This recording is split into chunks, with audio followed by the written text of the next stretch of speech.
Hi, I'm Raina Morgan with iHealthTube, visiting with Robert Kowalski. We've talked about natural weapons against blood pressure. And one that I wanted to cover this morning would be pycnogenol. That has an interesting history too, doesn't it? It's a marvelous little story. Right. This one starts way back when the pioneers were first coming to North America. And when Canada was first being settled along the coast, a number of the sailors who had come over from Europe were suffering from scurvy.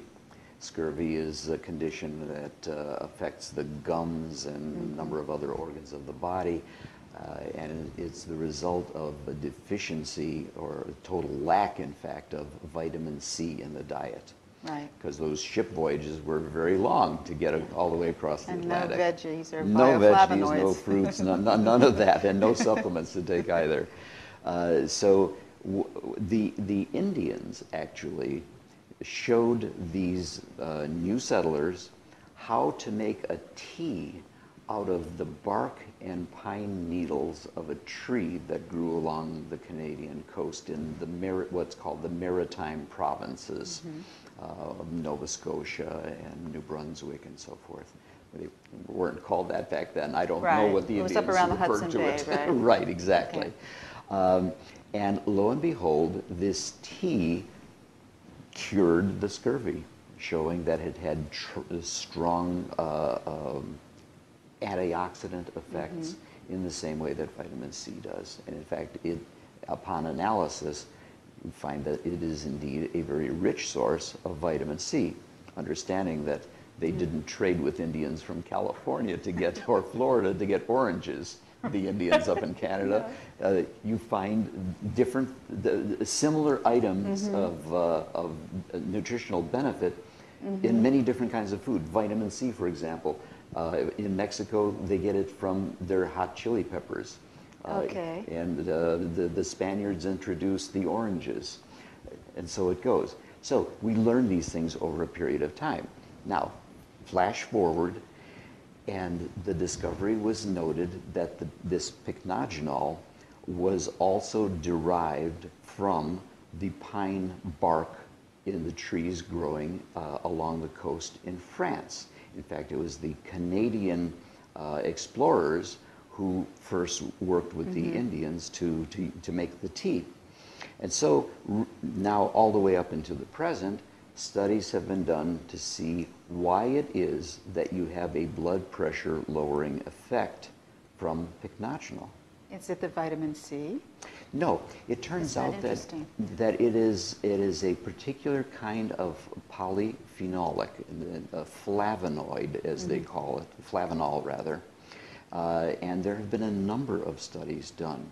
One that I particularly like was they took a group of people who had already been on a prescription drug that has the effect of blocking calcium.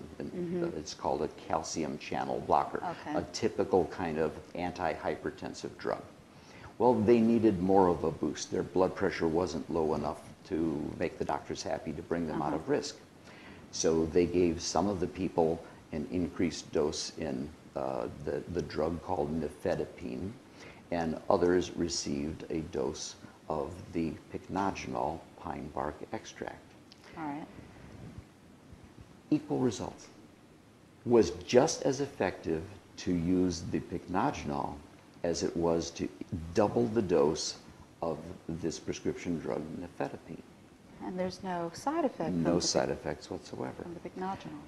A second study was done with people who had what is actually, I've talked before about the idea of prehypertension, the numbers between 120 over 80, which is normal. You'd like to see it 120 over 80 or lower. Right. And actual hypertension, which is 140 over 90. In that no man's land, you're still at increased risk. These people were even beyond that. They had blood pressures anywhere from the mid-130s all the way up into the 150s. In other words, they had actual hypertension. the kind that any Serious, doctor yes. would, this is the approach that a typical physician will take. They will sit down and say, Raina, we've tested you now a number of times. There's no question that we've got a definite situation here where your blood pressure is elevated to a level that we would call hypertension. This places you at risk for heart attack and stroke, and I want you to start taking this drug.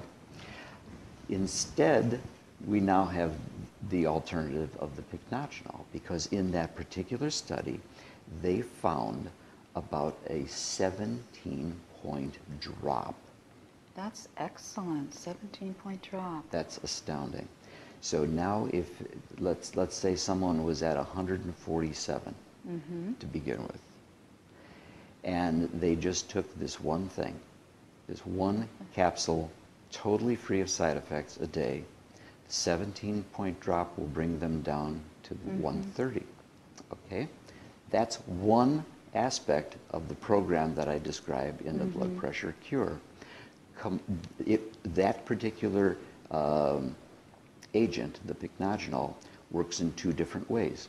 One is to increase the level of nitric oxide, which relaxes the artery. The second is to work on the kidney, which interestingly is the site that many of the prescription drugs work to lower blood pressure. So you get a sort of a double whammy with it. Combine that with another substance that we find within the book, another one of my secret weapons against blood pressure, the sustained release arginine. This is an amino acid that the body uses to make the nitric oxide that relaxes the artery, making it more flexible, allowing for greater blood flow, and blood pressure comes down. So those are the building blocks of the nitric oxide, and now we combine it with the pycnogenol to, in effect, increase the production of nitric oxide from that arginine, and you are in the completely normal range. Well, thank you for giving us that information.